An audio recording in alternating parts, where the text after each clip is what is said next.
Want to say greetings, good evening, and welcome to a very special edition Beyond Ringside. Taped edition, live edition, we're somewhere in between right now. Nope, far from comatose, but we'll work on that concept. Fast Eddie Lane behind the control panel, welcoming in tag team partners Mark Mabo Bowman. We're throwing more scoops at you than Baskin Robbins. Like to welcome in the Oracle of Ominous, the Wicked Nemesis. Right now, this radio station is so large, if you drop a Rubik's Cube down its pants, guess what? It would solve it. In 17 moves or less. And ladies and gentlemen, longtime listeners will remember this name. Very happy to have him back on board with us. Ladies and gentlemen, Tommy Taylor in the house live on Beyond Ringside this evening. Mr. Taylor, first off, welcome back. Great to have you on the show. Hello, guys. Great to be back, and thanks for having me again. Well, we made the statement during the first time that you were here. Anytime you had something going on, love to be a part of it here on Beyond Ringside. And since you've been with us back a few months ago, what all's been going on in the life of Tommy Taylor? Not too much really. Just kind of working off the ring rust. Since my return last summer, and kind of just keeping busy. Not really doing too much. I've kind of the show this past Saturday has actually been my main focus over the Christmas and New Year period. So I kind of just wanted to get ready for that, physically ready for that, and hope that I put on a good show. I kind of guess I did in some way or another. But that was like my main focus, and then just hopefully getting a good start to the year and seeing what happens. So. Yeah, I guess you just never know what's around the corner. Sometimes it's around the corner, and sometimes it's in the corner, but you just never know. I'm going to bring in Mark Mabo. Come on in. Hey, Tommy, how's it been? Hey, it's been okay. How are you? I'm doing all right. Any kind of, you were touching on it. You said that your focus was directed towards the show that happened this past Saturday night. WrestleBrawl 4 down in Sanford, Florida, for I believe it was Vintage Pro Wrestling. Yeah, that's right. Vintage Pro Wrestling over here in Sanford, Florida. It was their fourth WrestleBrawl, and advertised, very well promoted, and built up as the best show of the year, or the biggest show of the year rather. And it definitely exceeded expectations. Well, now you say that, and I have heard that a lot of good things came out of the show. Fans talking about it, but there was something that happened at the show involving yourself and a gentleman by the name of SteelHorse that literally has set the internet wrestling community, the wrestling community itself, the locker rooms, everything. It's just set itself on fire, and it goes by the term #SteelHorsing. Yeah. And I've literally followed the birth of it from the time, good friend of the show, Corey Chavis, from the time he posted it on Facebook, I saw it Sunday morning, to the, I would say, almost worldwide genesis of what it's become. Take us back to exactly what happened. Well, I don't even want to say gentleman, but the guy that you just mentioned, SteelHorse Vachon, he was my opponent for WrestleBrawl 4, and just in short, from a fan's point of view, we had a match that it was a bit physical, and there was nothing out of the ordinary other than two guys, beating the crap out of each other. And then, when the match was over, apparently SteelHorse came back with the cops and wanted to have me arrested for assault. So, for assault or going off the script in a wrestling match, in a pro wrestling match, in the ring. So, I guess that's pretty much just the gist of it. Now the things that not a lot of people notice, not a lot of people know, is the guy's attitude, the guy's respect or lack thereof, the guy's work, the guy's his clumsiness, his failure to work a wrestling match, the way it should be worked, and attend a wrestling show the way it should be attended as a professional. You know, all that came into play and led up to me having to give him a receipt, a potato, or, you know, a stiff shot to the face to kind of put him in his place.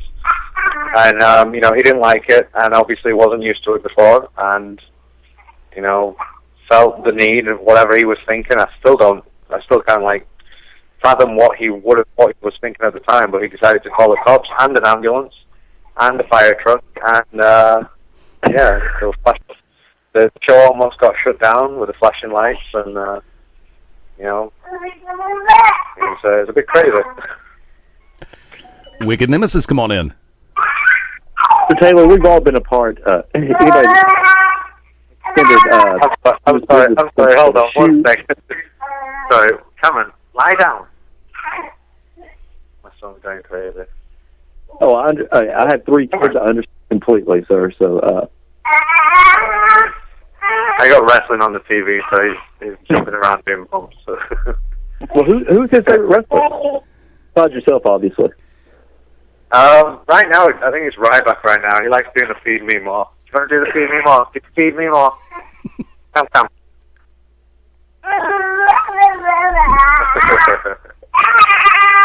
All right, you're being loud. Stop. All right, go ahead. Sorry. That's quite all right, sir. We've all been part of a shoot or something that went off what was supposed to be. What do you think was more disrespectful, him calling the cops or him telling the cops that you went, quote-unquote, script? Because I have a big problem with him saying that, because then it makes it seem like that what we do is script. Do you have more of a problem with him calling the cops or saying that you went off script? Because they're both disrespectful as hell, so. Yeah, I mean, the calling the cops is totally unheard of. Like, it's, you know, obviously it's never happened before. You know, to call the cops on a wrestler, you know, someone who's in the circle of the brotherhood of professional wrestling, so to speak, it's, you know, that's unheard of. You know, that's one extreme. The telling them that we went off script is kind of not. I wouldn't say it was disrespectful. I'd just say it was. I don't know. It's kind of just breaking the code and kind of an exit out of wrestling. I mean, once you say something like that, whether it's to the police, whether it's to, you know, the fans or whatever, it's kind of basically saying that you really shouldn't be in wrestling. You know, a lot of people are fans of your work. A lot of people know that you do a more of a wrestling style instead of a brawler. You know, a high flyer, et cetera, et cetera. Have you ever heard of anybody being on a script from professional wrestling? Because I have not. On a script? No. I mean, exactly. No, I mean it's something I've never, you know, had a script given to me. I've worked for, you know, obviously I've worked for WWE, where you might get, you know, certain bullet points for matches that, you know, to kind of tell a story, but not exactly a script, not a, you know, not choreography or anything like that. No, not at all. You know, I mean, if you're a good worker, you don't need a script. I mean, I honestly can't think of any story of anyone actually using a script. So yeah, I don't know why that term would be used. Now, the loaded question that I would like to go ahead and ask, and maybe I'm coming back your way in just a second, is when everything was said and done, and you're back in the locker room, or wherever you were in the venue at that particular point in time, when the police showed up, and the emergency crew showed up, and you found out it was targeted in your direction, what's going through your mind at that moment?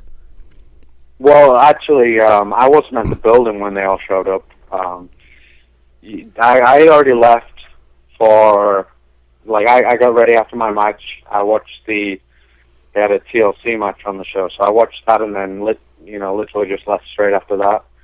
But it was only, you know, I'd only drove down a couple of blocks, and I received a phone call saying that the police had shown up for me regarding assaulting a fan, which was the first story that I heard.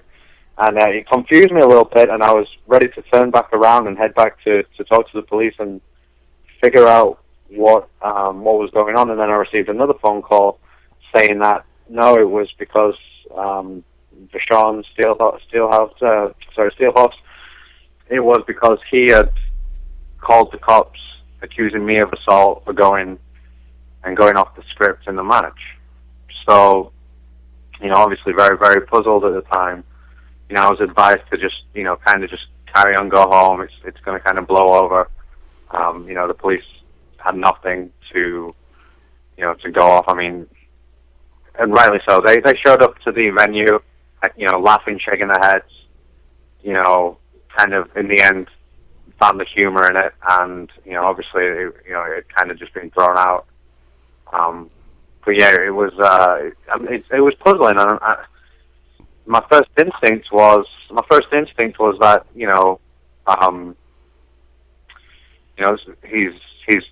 he's really hurt, or he's done something seriously bad. But no, it was just because he had a punch to the face. And yeah. Mark Bowman, come on back. Now, after all this has happened, you handle business, you speak with the cops, everything's taken care of. I take it you head back home or wherever you're staying at that night, and you didn't think anything else of it until the next morning when word is getting out on the internet. And then next thing you know, within a few hours of the story being posted, the term SteelHorsing, or if you're on Twitter, hashtag SteelHorsing, was born. Did you ever in your wildest dreams imagine that, something as simple as, just literally, giving somebody a receipt the night before at an event, did you ever in your wildest dreams think that something as sweeping the internet right now as SteelHorsing would ever happen? No, not at all. And it's still, I still think it's probably just, going to die out today or tomorrow. Other people are telling me, different things. I mean, I was on the Cowhead show today, which, it's a big radio show in Tampa. And, he said it's huge. And I guess he was talking about it all day on his show. And, I've actually been asked to do other things, like tomorrow, ESPN want me to go down to the studio to talk about it. After that, I got Channel 9 News wanting to talk about it, like, not just because of the whole incident, but because of the SteelHorsing thing that it's kind of taken over. Yeah, I mean, like you said, as far as I was concerned, it was just a regular match. Business was done. As you can see from, if you watch the video, I got back, I went straight back to the match after giving him the wake-up call. Went straight back to the match, put the rest of the match on for the fans, and then finished it, and then that was it. And that was, it was put to bed. Obviously, him calling the cops has blown it into this huge thing that is totally unheard of, and yeah, it's just it's surreal. Like, I still can't really believe it. I can't understand it. I mean, I really appreciate everybody's support with it.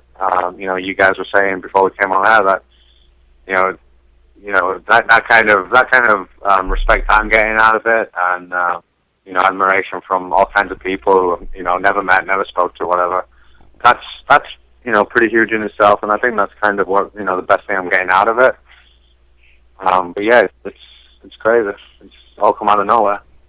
Well, I mean, for anybody, if you haven't seen the video, it's on YouTube. For those who are listening, and if you haven't seen it, go watch it. As you can tell, Mr. Taylor here, utter professional. True. Try to do business. Did what he did. But Wicked had said earlier, that you conducted yourself as a professional and a gentleman, and I didn't get the chance to chime in as well, but I 100% agree with Wicked.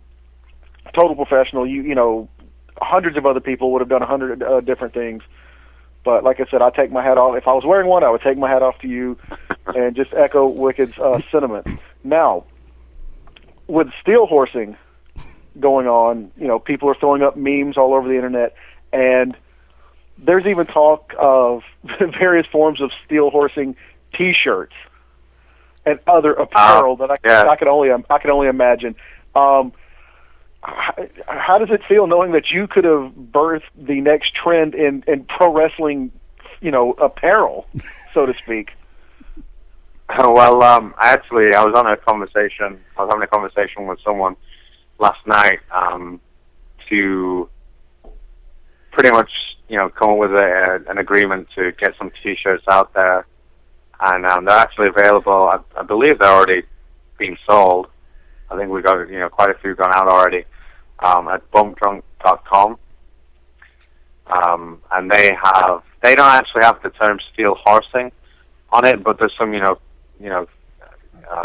relevant T-shirts to the whole situation, including a SteelHorse Farewell Tour 2013 T-shirt, which I think is pretty funny.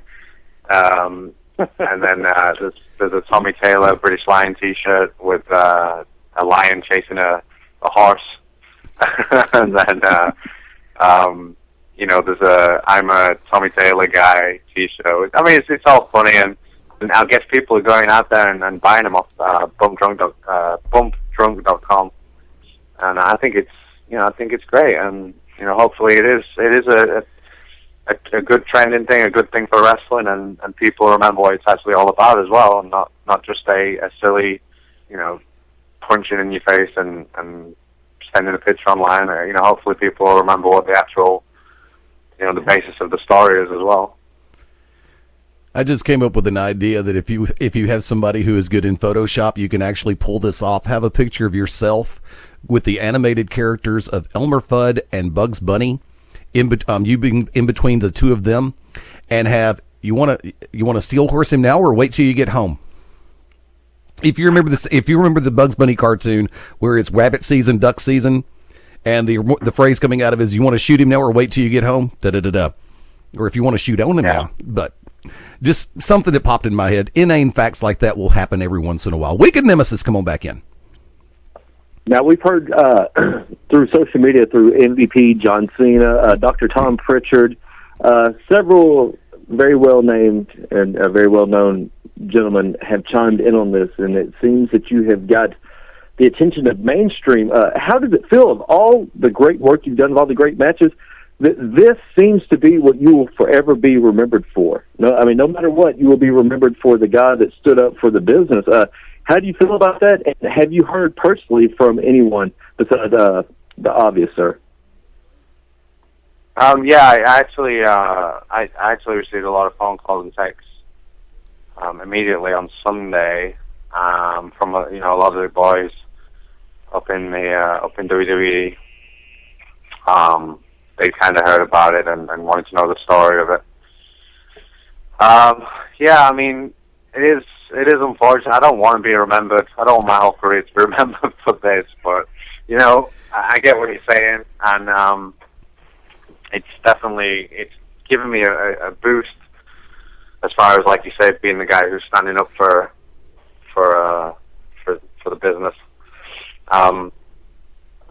But yeah, everyone's take on it seems to be very positive behind my back, and I may have heard a couple of things that people have wrote saying that I just wanted to take advantage of him, and and then I'm a bully. That's pretty ridiculous. I saw one of those on Twitter. Somebody told you that you were unprofessional too. I mean, the guy was 6'5", 280 pounds. You're 11 years in this business. Somebody that was actually trained, and somebody that made a name of themselves, not somebody that ripped off a great wrestling family's name. And to those people, I mean, this is a PG show, so I can't say what I want to say, but thank you. I will save that for the To Be Determined show. Sorry, Eddie, I'm not going to cuss. But the real question is, have you got any bookings from this, sir? You've got to make some money off this, sir? Yeah, quite a few have contacted me already. But my thing with wrestling is, it's a strange one. I know obviously I'm not going to make a living from wrestling independents. So I mean, as long as it's local and I can come home with a good amount of money, then I'll definitely be up for that. I'm in talks with a few promotions in different states that I've never really worked in before. I'll hopefully be able to work something out. But other than that, my February calendar's pretty much booked up. I got Full Impact Pros returning in Tampa on February 1st. So that's going to be my next match. And I'm not entirely sure who I'm going to be wrestling on that show, but I'm positive they're probably quaking in their boots right now. And then after that, they actually added me to the Florida Underground Wrestling show in St. Petersburg. And then right after the weekend after that, we're coming back over to Sanford for Vintage Florida for the next event, following up after WrestleBrawl. So that's definitely going to be a do not miss show. So if anyone's around Florida, definitely make the journey over to Sanford to see that.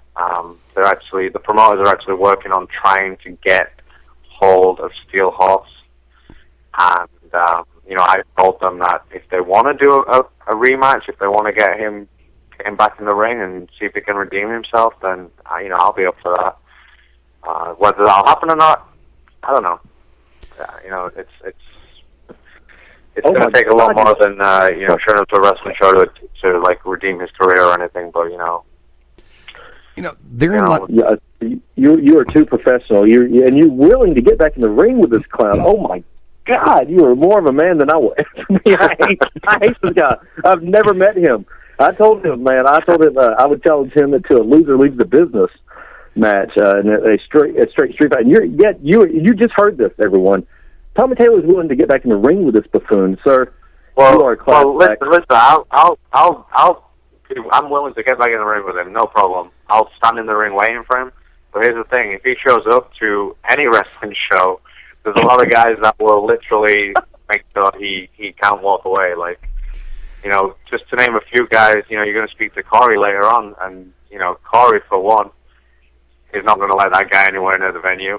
So, I mean, if he did want to show up, he might want to be prepared to get through a few people before he actually gets in the ring.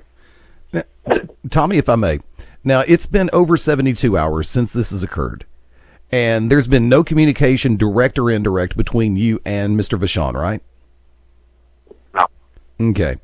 If your phone were to ring in 5 minutes, and you know that it's his number coming in, and would you be willing to listen if he were to offer up, considering that all this stuff got started because of him and a cell phone, if he offered up a sincere apology, would you be willing, A, listen, and B, able to accept it?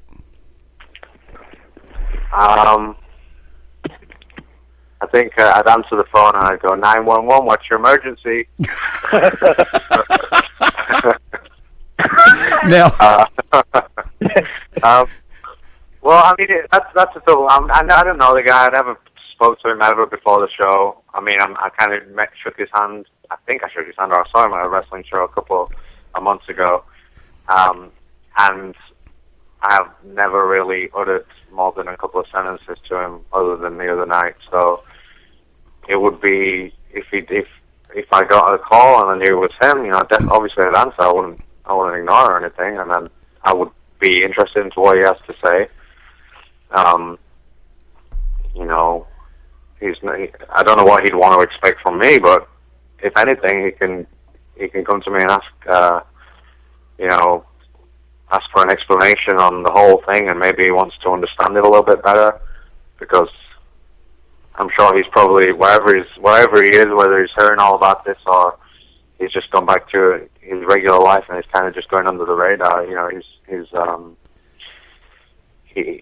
needs to understand it, and if he wants to redeem his career and come back to wrestling, then the best thing he can do is come out and speak to people and tell everybody what he was thinking when he called the cops, tell everybody what he was thinking when he turned up to the building, tell everybody what he was thinking when he wore the belt from a different promotion to another promotion without clearing it with anyone. I mean, there's a long list of things that need to be explained if he wants to get back to wrestling. If he doesn't, then he's doing the right thing of just ignoring it, and I'm sure people will just eventually forget about him, and Now, really quick, Eddie. And Tommy, you just mentioned that. You also mentioned it in the little blog that you wrote, sir. You mentioned the fact that he showed up with a title that looked eerily similar to the Vintage Florida Heavyweight Championship, sir. Can you kind of elaborate on that? Well, it wasn't eerily similar. It was the exact same design as the Florida the Vintage Heavyweight Championship, and you know, you're going to have the champion call in later, so you can get his opinion on that. But I saw him come to the ring with that, and you know, I couldn't picture why they would clear for him to be able to wear it to the ring, unless it was some crazy storyline that they want to do. But I knew that they didn't clear him to be able to wear that to the ring. So yeah, that was a big issue, a big problem. On behalf of Vintage, on behalf of the champion then, Francisco Chiazzo, and on behalf of Corey Chavis for, you know, building up that big title match for about 3 months. They built that match up for a guy to walk out in another match, you know, before that one with the exact same belt is it's a huge slap in the face. It's you know, who does that? Like, you know, like I said, unless it was some big storyline, like back in, you know, when Ric Flair showed up with the real world title. I mean, unless it was something like that, it wouldn't be. It definitely wouldn't be excused. It's a big no-no. well, I think I can look at it from this perspective, and I think Mabo and Wick both would join me on this one. You have done everything right from the time that you started training in this business, to the time that you moved to the U.S., to the time that you've made your all the way across the independent circuit, and with the show in Florida. Before that, you established a great body of work. Every word that we've ever heard about you has always been positive. I've never heard a negative word come my way in regards to you and the way that you do business in the ring, outside of the ring. And if there is a positive to this, if there's a truly sterling silver lining on this, it's the fact that you will have the opportunity to elevate your career that much more. And for as much as the video of this match has gone viral, hopefully that people will take the opportunity and do a little bit more research on the British Lion Tommy Taylor, and be able to find out about previous matches, watch those matches, find out more about your body of work, and hopefully you will pick up more positive bookings, more positive press out of this whole situation, because you've handled yourself throughout for the last 72 plus hours since as this is being taped on Tuesday night. It's going to be airing on Wednesday, and it's going to be in rotation through our podcast and our through our radio station. And hopefully this, since you've handled yourself with pure class throughout this whole thing, as a pure professional, this will elevate your career that much more. Because, and this is just me to you, and this isn't blowing smoke. If anybody deserves it, for someone who's busted their backside to do it the right way, you deserve that positive press. That's the easy way I can say it, man. Yeah, thank you. Thank you. It definitely means a lot. I appreciate it, and you know, that's the only way I can really look at it. I'm hoping something does, you know, positive does come out of it. That's why I'm definitely going to go ahead and try and get this story out there. You know, one thing, if not, and you know, one thing I really want to come out of it is that, you know, if this can get to some of the younger guys, to some of the new people coming into the business, and kind of let them know that there are people out here who actually love this sport still and this business, then, you know, you need to do the right thing. Otherwise, you know, you might get into a little bit of bother, you might get into a little bit of problems. And there are other guys out there like me. It's just, you know, unfortunately, this guy called the cops on me, so I'm the one who's without that, this big hero. But yeah, I understand, and hopefully, you know, I'm still young. I'm still kind of just trying to stay happy and stay relevant in wrestling, and hopefully, you know, this year something big will happen. You know, a lot of people have asked me what I do want to come out of this whole situation in terms of my career. You know, Japan has always been, you know, a big dream of mine, and I would definitely jump at the opportunity to get over to Japan, just to, even get just a little tour over there. Eventually maybe make a good living and support my family with wrestling. But everything happens for a reason, and I owe a lot to wrestling. Like you said, I have definitely busted my behind for it. I've gone ahead and I've sacrificed everything since the age of about 14. And as far as moving my life over to America and making sure I can try and succeed in independent American wrestling. And, eventually I met my wife, and now we've got our son, and, I believe it's definitely done me good, and I'm going to keep doing it, and hopefully it'll do me even more good in the future. Full Impact Pro coming up on February the 1st, right? Yeah, sorry, I had other calls coming in, so my phone was beeping. Yeah, I was... Full Impact Pro coming up February 1st over in Ybor City, just outside of Tampa at the Orpheum. I believe that show is going to be on WNN Live. But if you're in the area, definitely should come out. It's the first FIP show since 2010, I believe. That'll be my next show, my next match. And you've also got bookings coming up at Florida Underground Wrestling, and also you're going to be back with Vintage Wrestling Florida in the upcoming days. Now, people can follow you on Twitter by going to... At Real Tommy Taylor. Go ahead, and I think there's a few SteelHorse Twitter accounts as well. But if you're on Twitter, you're on Facebook, whatever, go ahead and get your funny SteelHorsing pictures and let me see them, because I'm having a them. I have a feeling we're also... If you come out to any of the shows or just want to get part of this whole SteelHorsing thing, go to bumpdrunk.com and see what T-shirts they have there. They have some awesome T-shirts, and go ahead and get some of them and send pictures and tweet pictures and just support me as everybody else has over the last 72 hours, and hopefully I won't do anybody wrong.